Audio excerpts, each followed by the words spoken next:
Hey everyone. So just hopping on here for today. I hope everyone had a good Easter. Ours was super chill here. Anyways, I took a poll last week on Instagram about, what you wanted me to talk about or topics or questions or whatever. And I got asked this question 3 times or a similar version of it is where do I get my confidence from? How am I so confident and what did I do to get here? So let's dive into that. Confidence is, I don't know, it's for me, it's a mindset. It's not something you can just bottle up and take a shot of every day. It's not like a vitamin. It's not something that you just decide today I'm going to be confident.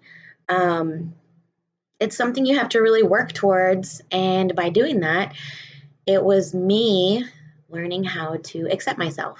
That was the biggest thing that helped me become confident is I learned to accept myself for who I am and what I was. Um, I wasn't confident right away. That took time. It took me, of course, shedding some weight. Um, Also, it took time for me to heal, because I was really emotionally damaged at this point in my life when I first started my journey. So that took a long time. I wouldn't say that I didn't gain my confidence until about a year after I started lifting. Um, so when I say mindset, confidence is a mindset. It's something that it takes work, right? You're not just born with confidence or just born with abs, right? They take time, they take persistence, they take a lot of work, effort. Same with confidence, it's a mindset. So every day you have to work really hard to repair any damage you have to your mind. I'm not talking about like mental disease, Um, I really suffered with depression and all that. I'm talking about dealing with the ugliness inside yourself, dealing with um, the negative thoughts you repeat over and over to yourself, the negative things that people say to you and you hold on to and you dwell on them and oh, I'm not good enough or this person said this, so maybe that's me. You giving life to all that, that's what you hold all these deep dark things. um, and then what do you have whenever you have that? Self-doubt, right? You feel ugly on the inside, and if you're ugly on the inside you must be ugly on the outside too. So you can't put those kind of seeds in your mind, because when you water them with those thoughts, that's what you'll be, that's how you'll feel. So the one thing that really helped me was, like I said a second ago, accepting myself. I was not cute whenever I started, but I learned to love the body I was in every step of the way.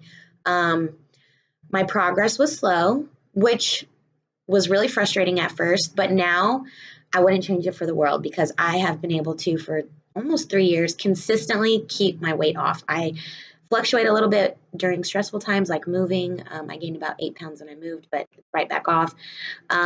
With my divorce, I actually lost weight. So, during stressful times, you are going to fluctuate a little bit, but I've consistently kept moving forward in my health journey, my lifting journey, learning new things, new techniques. Always, I'm always trying to keep myself fresh, always learning. So that's where, I really feel like it stems from is you learning to accept yourself and appreciate yourself, knowing that where you are right now in life, it's just a tiny fraction. My friend Rose always tells me it's just a tiny fraction of your lifespan. You being 250 pounds, okay, you may be 250 pounds today, but next month maybe you'll be 240 pounds, 245 pounds.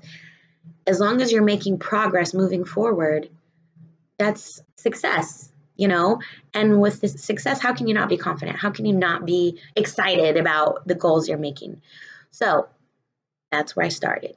Now I literally, confidence is not something I have to think about or second guess or wonder, oh, I feel, whatever today. I really want to be confident. No, it's just something that comes naturally for me. Um, I think too, because I'm always so focused on everyone else around me. I want to bring them up with me. I want to uplift everyone. I want to make everyone feel as good as I feel. That really helps me, and it keeps me always looking to help others. I want every woman to feel the way I feel.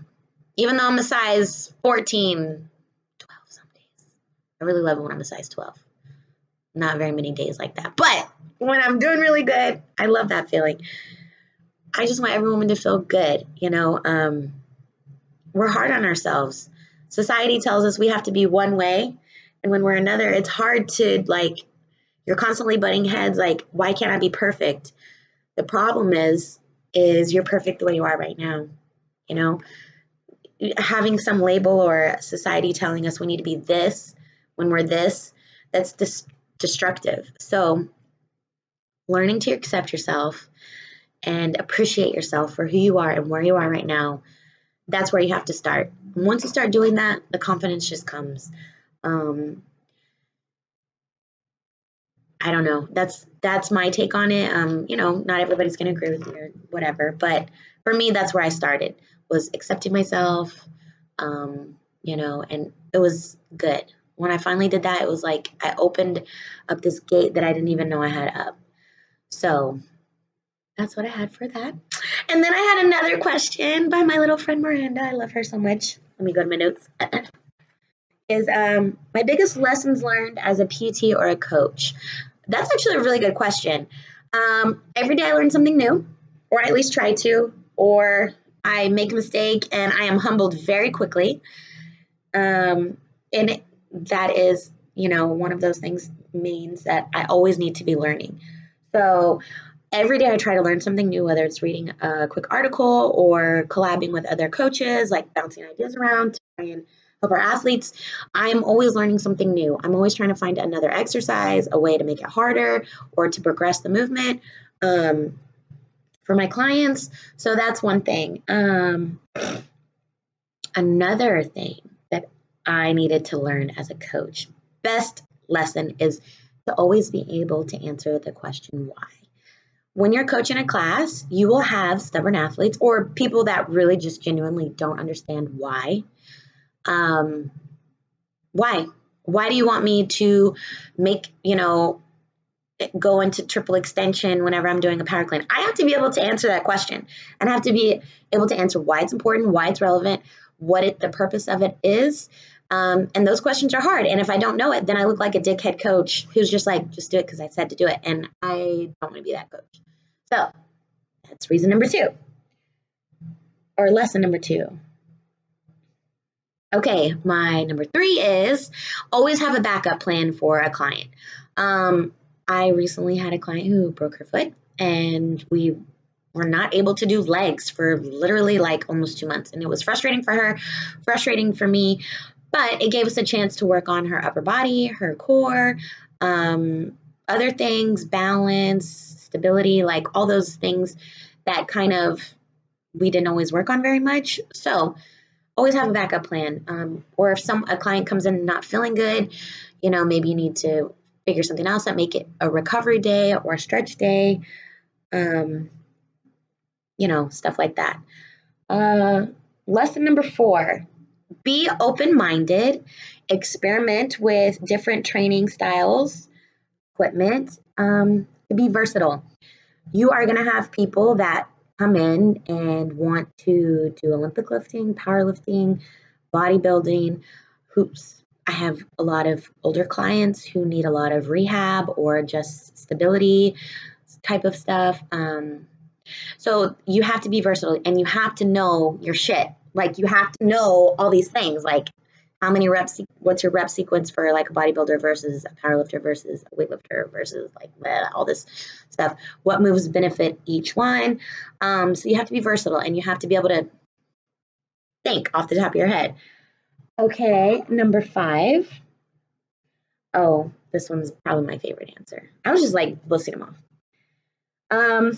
My favorite, it's probably the biggest lesson I learned, maybe my second biggest, is that you have the power to impact someone in a positive or negative way, and you need to choose your words carefully. Personal trainers are looked highly upon. We're there every day helping people reach their goals, whether it be weight loss, muscle gain, rehabbing, all kinds of good stuff.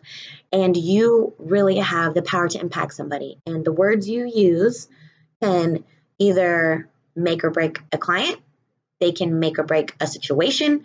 You can literally help someone dig themselves out of a hole and you don't even know they're in this hole. So that's why I say I always try to be kind no matter what. And I have a client, she knows who she is, who sometimes comes in and gives me a very hard time. I have to give her a little tough love. I love her to death, but sometimes I need to just kick her butt. We argue it out, then we hug in the middle of the session. Sometimes we're crying, but you have to know how to handle each client. You have to know what their boundaries are, and you have to know how to be kind and compassionate and still give the tough love that they need. Number 6, this business for me is not just about money. I make a decent amount, but for me, it's about clients. I want to make every person that I touch in their lives, I want to make them better. So if that means that sometimes we have to meet outside of the gym, I'm not getting paid for that hour or, whatever, or dinner. But for me, it's important to spend time with that person, to bond with them, to help build them up, to let them know I care about them. For me, it's a people connection thing. If you think about it, a lot of us, well, I know for me anyways, I have no family here in San Antonio. It's just me and my kids. And the relationships I've made here have really bonded me and made me, a better person. So for me, if I can impact my clients the way I've been impacted, I feel like that'll make their experience so much more worthwhile. So that's why I spend a lot of time with my clients outside of work, because I really enjoy being around them. And I love them, and I love that they put up with me and my crazy shenanigans and ideas and experiments and AMRAPs. I love AMRAPs, and they all hate me when I pull out my book. Let me show you. I was just spreading the program for someone. It's this beautiful book of AMRAPs. They get so mad at me. They hate me. They'll literally roll their eyes. But it's so good. It's so good for you. So those are the 2 questions I'm answering today about being confident and my biggest lessons as a PT and coach. That's all I have for today. So anyways, hit me up, email me, whatever, thicktheory@gmail.com if you have a question, or you can reply to this video. Let me know. I'm also looking for topics. So if you want to throw out a topic, I am totally down. I want to kind of collab with a friend I just made on IG. He is a bodybuilder. I don't know. He does some crazy ass shit on Instagram. And I told him, I was like, we should collab and talk about what men are thinking in the gym. Because I want to know. I would love to know. Like, what are you guys really thinking? Because I see some of y'all staring while we're working out, and it's weird as shit. So maybe, I don't know. Let me know. Yes to the topic. I don't know. Anyways, I hope you guys have a marvelous Monday, and I am headed back to work. So I'll see y'all later.